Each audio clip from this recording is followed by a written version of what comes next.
name's Jeffrey Moustache. I'm a photographer in Los Angeles. I came up with the idea of putting a flash on a drone rather than a camera, just so you could use a light over multiple and different terrains, whether it be over water, over a mountain, over the edge of a cliff. By putting a light on a drone, you now have the opportunity to put a light absolutely anywhere. So I started this concept back in July of 2014 and just started figuring out different ways to put things together. I only had a Phantom at the time, so I had to figure out the lightest weight flash to put on there, and then just started doing tests and seeing how long I could get flight times, how long I could stabilize it, how long I could position it, and then it was figuring out people to collaborate with me that were willing to come out and help shoot, help fly, help set everything up. Some of my favorite images are those where I collaborated with different artists, one being my friend Master of Shapes out in a body of water, another being shooting iconic landscapes in Hollywood with different skateboarders, another one would be shooting Kokoho out in the ocean. So I met Stan back in 2015, and we were talking about different ways of progressing photography, and I'd shown him a little bit of my series, and we were talking about how we could possibly move that even further, and a natural progression would be to move into video. He showed me his series Transient Eclipse, and my mind was just blown. Like, he just had these great photos and great ideas, and the only way I could see about taking it further was actually using those applications in video. What I talked to Jeff about is collaborating together using his knowledge of drones and mine of lighting and video to create a new kind of video series around what he'd already pioneered.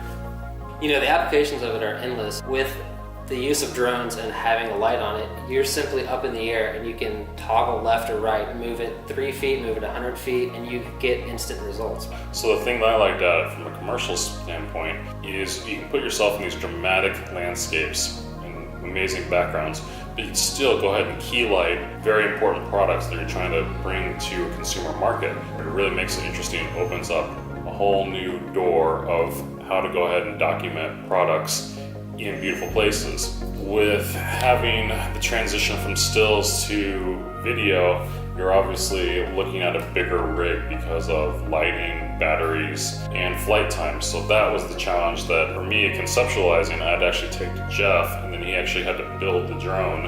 And having the bigger drone with the bigger payload, we were able to change the way that we approached it and place bigger flashes or heavier lights. But within that, the idea was to figure out something we could build modular that could carry LED lights for video, but still be able to switch out for strobe applications and be able to do it quickly, concisely, and reliable. So the one thing that was surprising is the fact that he actually left the drone in the shots. Well, I really wanted to do that just because I wanted to hide in plain sight and really push the fact that there wasn't a light stand in the shot and that the light was physically hovering above my subjects. And the first reaction I got from most people when they looked at it, like, oh wow, the moon's so bright, how'd you get that shot? Then you have to further explain to them, that's actually not the moon, that's my drone looking closer. And when you zoom in on the photos, you can see the propellers on the edges of it, and they're like, oh wow, so it gives them that wow factor and realization. It's like basically a page stop. It's like a page stopping. If you're looking at a magazine, it makes you stop and notice what's going on. So, where Jeff had focused more on action sports, I thought about using it kind of more in conventional sports, but then just shifting the way things look and shape. I'm using the lights to create a different environment instead of necessarily using them in a different environment. So that led us down the path of trial and error. We basically tried a few different things. We tried motorcycle riding, we tried surfing, we tried running. The idea was to go ahead and have the drone lit through a grove of trees so you could create interesting shadows, which again seems like a good idea until you get the drone stuck in the trees. On that one, Jeff had to climb up into the tree and retrieve the drone with a rope, and we broke all the rotors except for one. So that one didn't work out so well.